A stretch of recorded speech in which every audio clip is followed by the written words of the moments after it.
Chapter 1. 4 years later. There was a woman, and she was a stranger.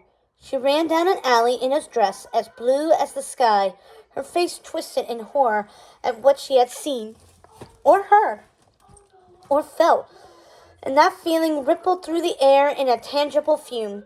The tang of a crowd in upheaval, driven in mania like a startled horse in a stampede. It could not be stopped. That was the worst part. It could not be stopped. This terror, and the girl ran. The fear was familiar. It made this girl not a stranger, but a mirror. The scene blackened, changed, and a night sky unfolded, star-speckled and beautiful at first, then rocked by 5 shooting stars, ripping fire and flame across the darkness. A woman looked up in unsuppressed horror, and then she was running too, running across battlefields strewn with bodies, that same horror resonating on her face. Again, familiarity bred unity. They were one and the same. Another woman overtook a new scene. Her white-knuckled fingers clasped around a pail of water, a hearth of fire burning before her. She looked down at that 5, beseeching, afraid, confused. Her face did not clear as she threw the water onto the fire, snuffing it out. All of the woman's emotions congealed into expectation. Something was coming, a shadow, a presence, a threat. It could not be stopped. It had happened before already, and would happen already, around and weaving back in on itself. It cannot be stopped, Briar. Aurora. Maleficent's voice was all crooning and cackles. These girls face the same struggles as you did, as you will. What will you do with yours, What will you do? What will you? Briar bolted upright, sweat soaked and gasping, muscles wrenched to fight. But all that tension quickly shifted inward to self-hatred. She'd had those dreams again. The first few nights after breaking free of the sleeping curse, she hadn't been surprised to still see the same images that had haunted those long, restless days. Images of places she had never been, women she had never seen. Each dream choked by fear or anxiety or a looming presence she could never find. A shadow waiting on the edge. The only solace was in that sense of familiarity she had with the strangers in those dreams. They shared the same emotions, the same terrors, the same obstacles. Were these other women Maleficent had tormented? It was not enough that the sorceress had knocked her unconscious. No, she had to plague her with the horrors of others too. Now, 6 weeks out from Philip defeating Maleficent in her dragon form and rescuing Briar from her sleeping curse, the dreams had lessened, but still splintered her sleep most nights. The curse was broken. She was free. But one of the cruelest realities that the curse had painted was that being free physically did not equate to being free mentally. Briar caved forward over her knees, the dense silk bedding too tight, too heavy. That was the problem. These blankets strangled her, and this nightgown, it was too thick. And the room, it was too dark, too quiet, too much. All of it, too much, and she couldn't breathe. Briar froze, bent over, fighting for a single deep breath, as though breathing would make everything better. But what else could she do? Her chest ached, lungs trembling, and she had a disconnected, exhausted thought.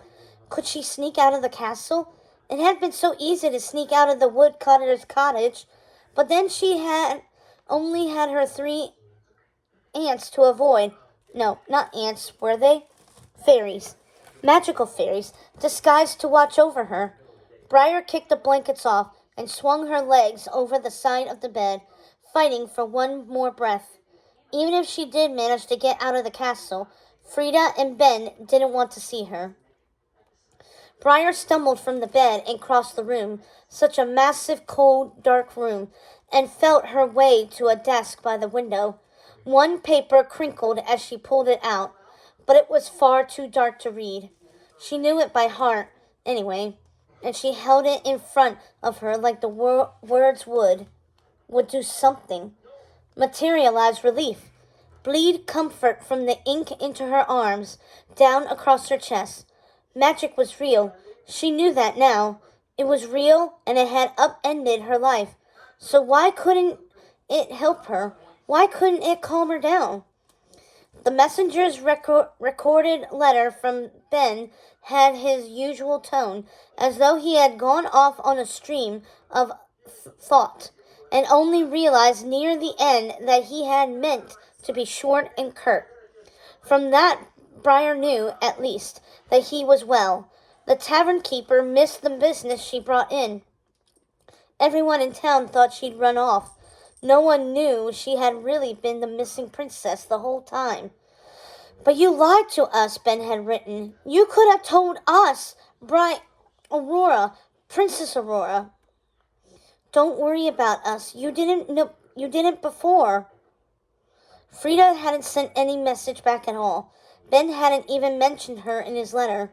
Briar slammed the paper back in her desk and staggered into the middle of the room, hands in her hair. Her braid was in tatters, and she freed it in an angry tear. She needed to go, to get out, to not be in here, in this bedroom that wasn't hers, in this castle that wasn't hers, in this life that wasn't hers. Briar found the armoire by kicking it with her toe.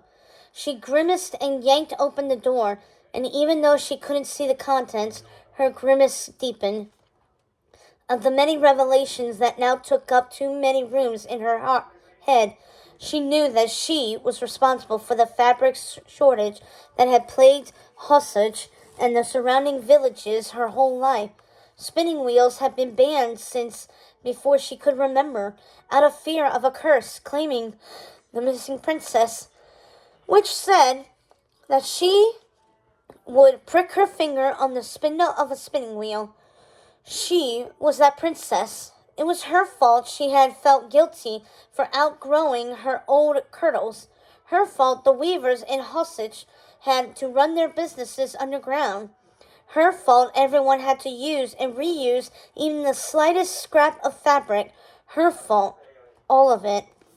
And now she had a full armoire of stunning rich gowns, linens and silks and wool, and shoes by the dozens, and jeweled necklaces, rings, bracelets. More and more each day. Gifts from the king. No, not the king. He insisted she call him father. Feeling in the dark, she heaved aside half the princess's wardrobe, still flinching at the thought that her fingers would dirty things so fine.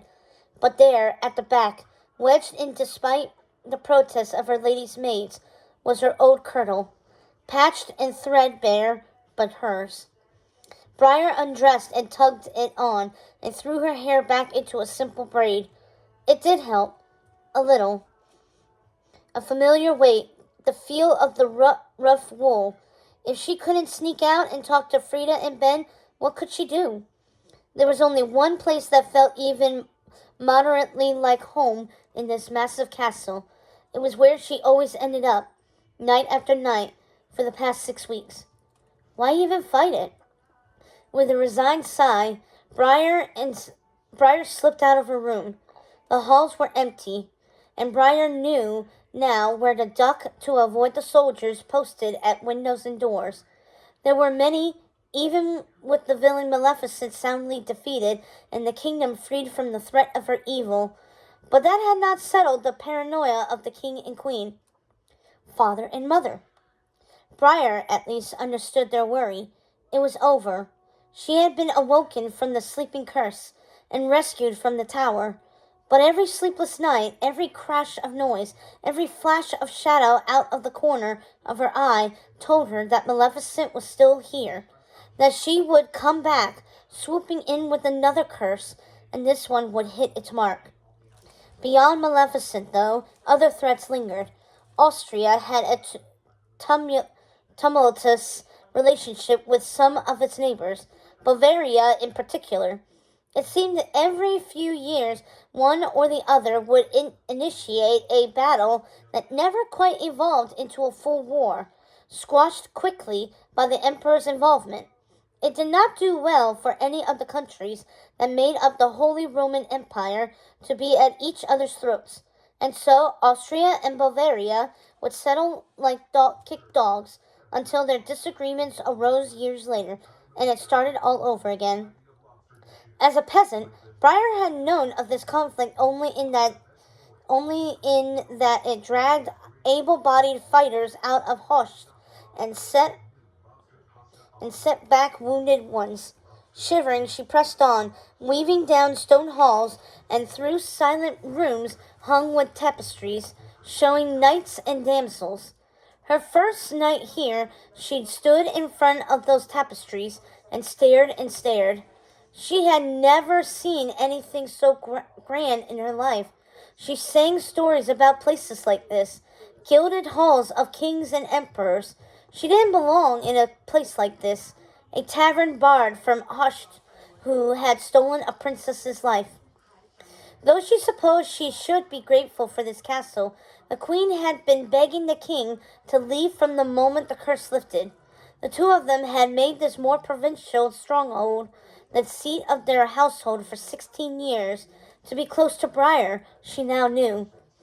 Something else to feel guilty for, as the queen was open about her dislike of their more rural holdings and how she desperately missed Vienna. The king, though, had delayed and delayed, for he had taken to the country life, with hunting aplenty and none of the pressures of the city, he'd said. What would life truly be like for Aurora, when she was hauled far, far away to Vienna? This was the farthest she had ever been from her cottage in the woods. Vienna would hardly feel real, and there would be no foothold of familiarity there, nothing to ground herself in. Breyer would disappear, only Aurora would remain.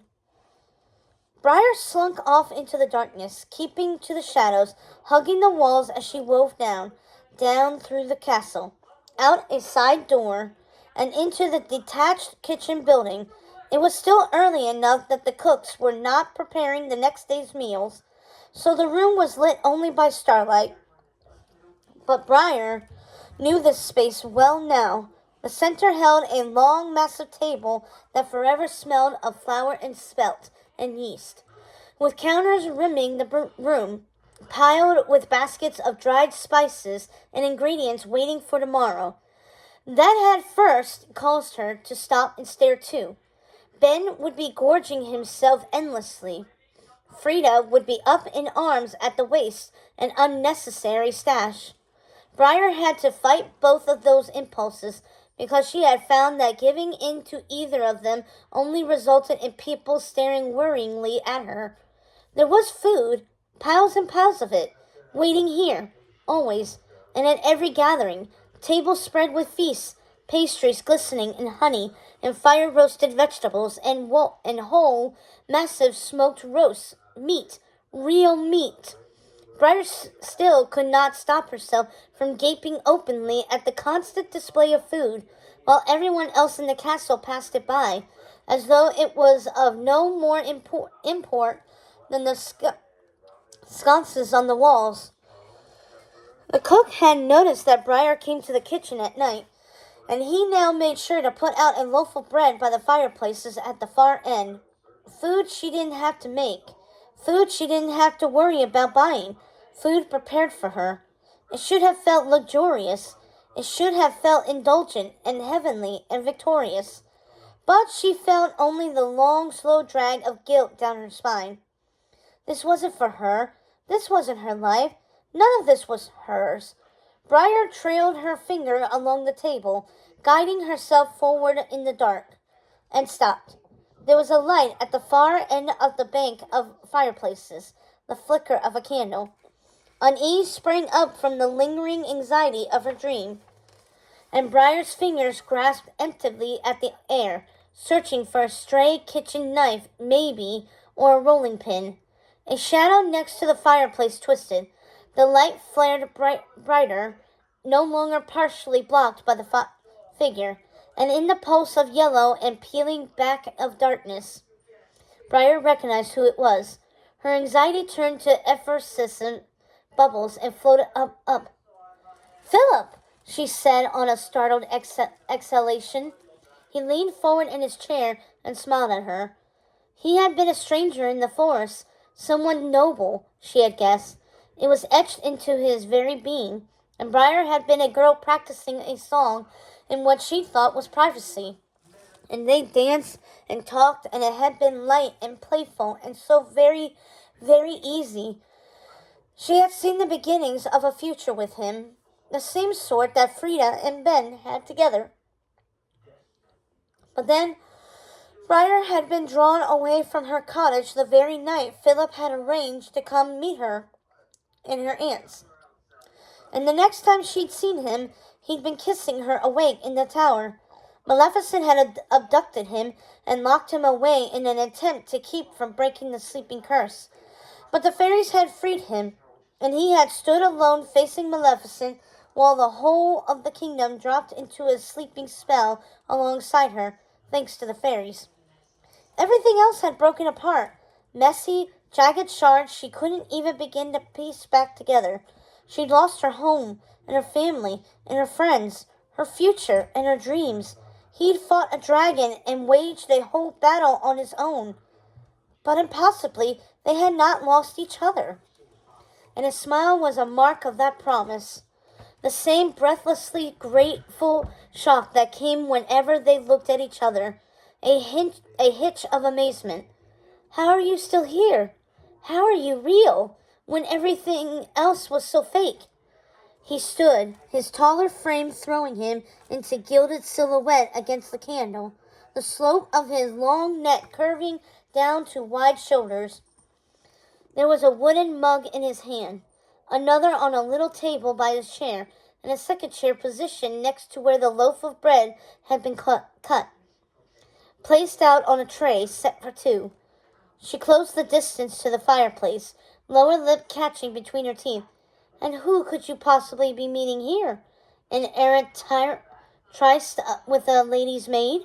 His dark eyes flared at her tone. That spark contrasted with the exhaustion on his face, a shadow that slipped away in her presence. Ah, I have been caught. He put a hand to his chest in mock hurt.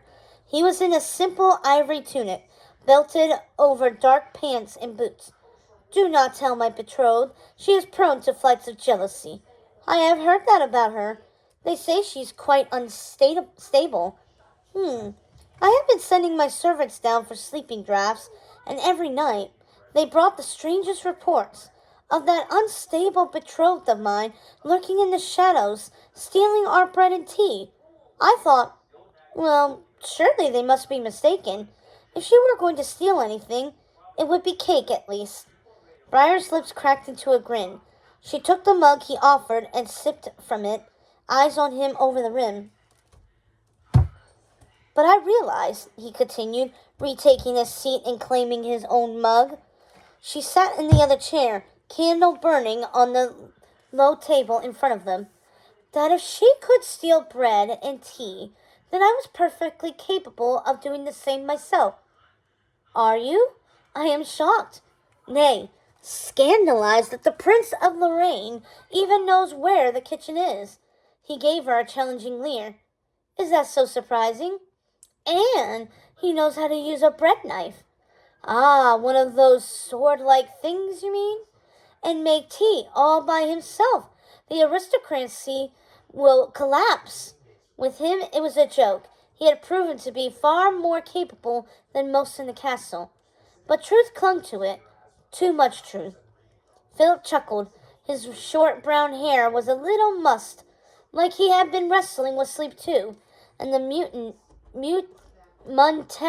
mundanity that he'd come to meet her and hadn't worried about the decorum of it was enchanting. He leaned forward. She thought he might take her hand or reach out for her. He had the intent in his dark eyes, in his smile going limp. But he only held on to the edge of his chair, and in the proceeding silence her skin warmed and her smile went limp too. Hello, he whispered. They would be married in 1 week. Briar thought for a moment, 1 week exactly from this very morning. and they had hardly seen each other these past weeks.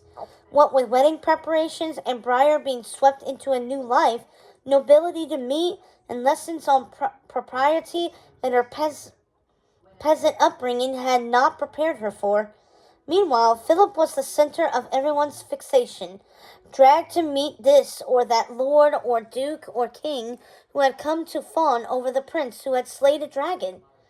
They had seen each other at meals, at celebratory balls, where they had danced and would talk in earshot of others.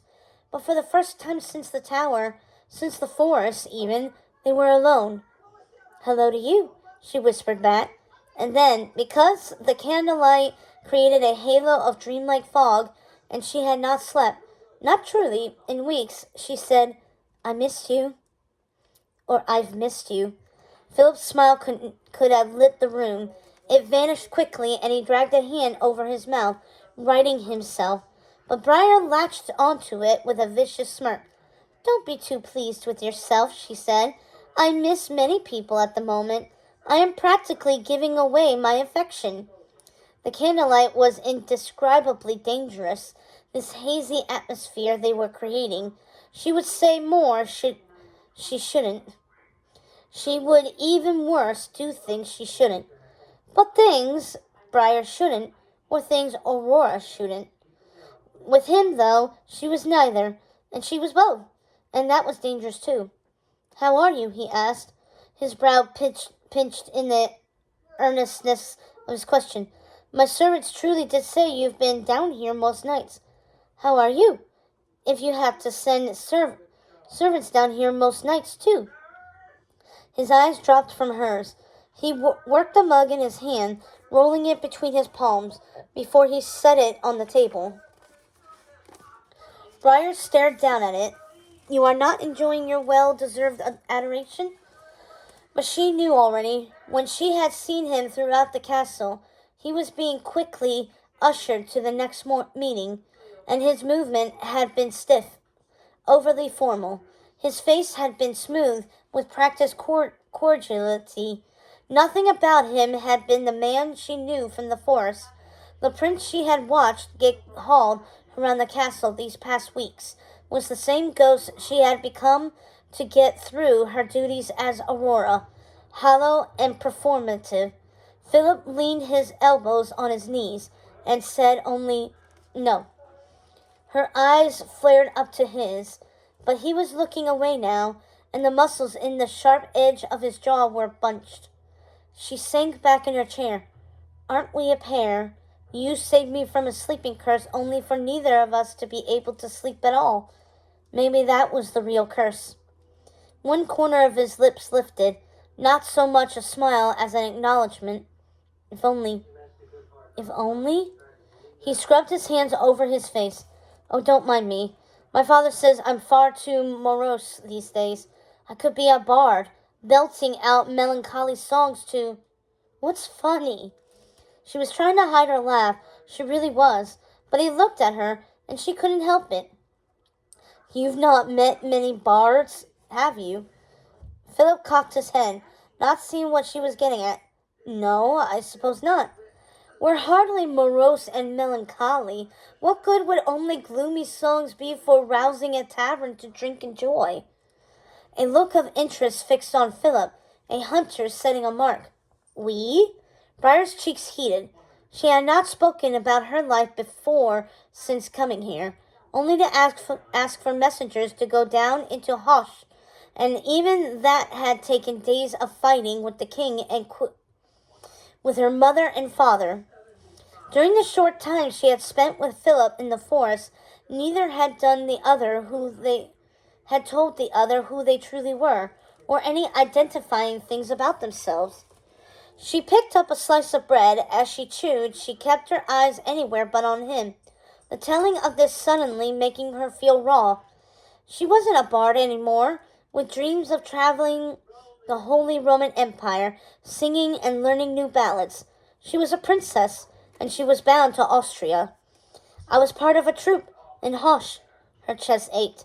"Say it quickly. Say it and be done with it." "My companions and I, we would sing, bring in coin that way. My aunts were loving, but downright short-sighted when it came to actually providing for us, which I see now was due to their over-reliance on magic up until our departure from the castle. She made herself dust the breadcrumbs from her hands and not lick the remains, and grabbed another piece. But once I was old enough, I began singing to help us pay our way. How are you not wealthier than the king? Philip asked. I remember how talented you are. She finished the second slice, reached for a third. He hadn't touched a single one. There was food sitting here, and he did not eat. Insanity, utterly. And it was good food, too. Ah, yes, villagers are known to throw their spare coinage at performers rather than, say, providing for their families. Philip winced. That came out wrong. I meant, when I first heard you in the forest, I thought, that voice is too beautiful to be real. I cannot imagine anyone else hearing you and not immediately wanting to swear their souls to you. Heaven help her, but he talked really, really well. Oh, I am rich in souls. Did I not tell you that? Coin? No, alas. But souls I have aplenty. He smirked. That I do believe. Singing was your fairy gift, was it not? She frowned. My what? Your fairy gift? You've heard the story. Yes, she had heard before when the story was of a distant, faceless princess, not her, of how Maleficent had arrived at the princess's christening after Flora and Fauna had bestowed blessings on her, of how Maleficent's blessing was the curse that would become to destroy her life, and how Merryweather had tried her best to undo the worst of it, changing the curse to one of sleeping, not death. Flora's gift to her had been beauty. Fauna's gift had been song. The former Briar had immediately detested, and she had to fight hard not to be upset with her aunts.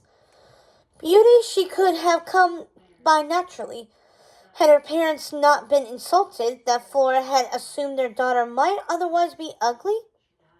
But until this moment, Briar had not realized that singing, too, was something else that had been manufactured in her life, something that was not truly hers. She was not a singer. She had been created to be a singer, created by the same magical forces that had manipulated everything else. It cracked into her chest like a thunderclap on a clear night, and she sat in that chair, eyes drifting into the middle space, all her inner thoughts gone to reeling chaos. Now Philip did take her hand. She cast a startled look up at him, and he immediately released her. Forgive me. She snatched his hand back. An instinctive reaction that she had wanted him to touch her since the forest, since they had danced to no music, and all through the balls here, and when she had her hand on his arm at presentative events, and when he put his fingers on the small of her back to guide her through a door. She wanted him, and she was going to marry him, and all of this was enormously terrifying. But the persistent spark that flickered and squirmed in the base of her stomach when she saw him was, in its own way, an anchor. He was an anchor. Saying all that, though, he was not simple. And so she sat there with her hand clasped around his in midair, her eyes locked on him, her lips parted. So much easier to sing these sort of feelings. But the idea of breaking into spontaneous song was too absurd, even for her. Hellfire and damnation. She was pathetic, and at least that had not changed. I did not mean to upset you, Philip said. His shoulders were hard planes of tension, his hand extended, caught in hers, but in a way that said he feared moving would make her let him go. Your fairy gifts were a blessing, were they? Slowly she brought their hands down between them. She turned his hand palm, and in the unsteady light of the candle, she was able to unsteady things, like look at his hand, his calluses from wielding a sword, and trace the lines across his palms with her fingertips. Did you have fairy blessings? He shuddered. It rippled up from her touch. Yes, he whispered. I. Strength was one, honor, bravery. Still more things that could have been come by naturally. What good were fairy gifts truly? Better to have gifts like you can poison anyone at will, or all who look upon you with ill intent will vomit frogs for a month straight. But her aunts had explained it to her after everything. Their magic was in goodness, joy, happiness, and so on. They could not give such aggressive gifts to anyone. Flora had been scandalized that she would even ask. Fauna had laughed in her uncomfortable trying to keep the peace way. Meriwether had grumbled about how Briar was right. They should be able to make people vomit frogs. That would certainly bring her joy. Briar kept Philip's palm resting in hers, her fingers moving back and forth over the lines, and her breath came in tight, quick pulls as she became aware of the heat of his skin, the contrast between the soft texture at the base of his wrist and the rough pads of his thumb. Do you ever think about who we might have been if our lives had been uninfluenced? She poured the question down into his open hand. If we had been allowed to be? Yes, he said instantly. She felt the corresponding brush of air and looked up, realizing he had shifted to the edge of his chair. But I know one thing that would not have changed, magic or no. Briar's eyebrows lifted. She found her throat incapable of functioning to ask what he meant. He was very, very close to her, and he smelled of the floral tea and a richness like mint soap, and some unnameable musk that did exceptionally unfair things to her ability to breathe. I still would have met you, Philip said, eyes flashing gold in the candlelight. That was always real. Now it was her turn to smile like the sun. Sir Knight, you need not woo me. I am yours already, she managed. His head tipped, a flash of interest. Sir Knight? Oh, she smiled again in self-deprecation and shook her head. It was, how I referred to you in my head. After the forest, Sir Knight. It's from a song. Sir Knight, he echoed again, as if trying it on. His smile pulsed. I like it. It steps down from Prince, so it sounds like a vacation. Far less responsibility. Oh, I wouldn't say that.